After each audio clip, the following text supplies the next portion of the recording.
નમસ્કાર, આપ જોઈ રહ્યા છો નેશન પ્લસ ન્યૂઝ. હું છું આપની સાથે હેતલ ભગત.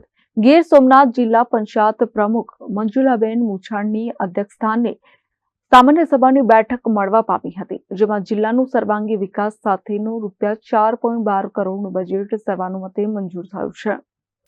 ગીર સોમનાથ જિલ્લા પંચાયત પ્રમુખ મંજુલાબેન મુછાણના અધ્યક્ષસ્થાને સામાન્ય સભાની બેઠક મળવા પામી હતી, જેમાં જિલ્લાનું સર્વાંગી વિકાસ સાથેનું ₹4.12 કરોડના બજેટ સર્વાનુમતે મંજૂર થયા છે. બજેટ બેઠકમાં સાંસદ રાજેશ ચુડાસમા, ધારાસભ્ય ભગવાન બારડ સહિત તમામ સદસ્યો ઉપસ્થિત રહ્યા હતા.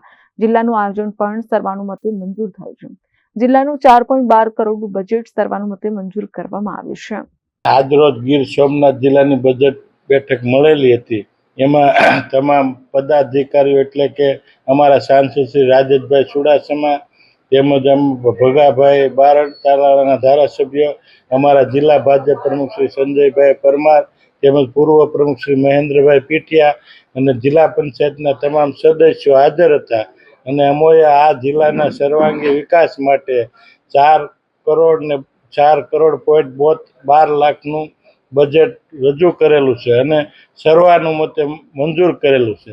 એવી જ રીતે અમારા 10% જે નાણાં પંચનું કરવાનું આવે એ પણ ₹550 લાખ એટલે 5.50 કરોડ રૂપિયાનું બજેટ આયોજન મંજૂર કરેલ છે.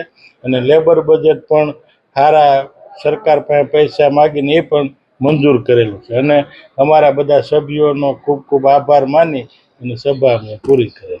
Mahesh Todiya, nation plus news, Gir Somnath.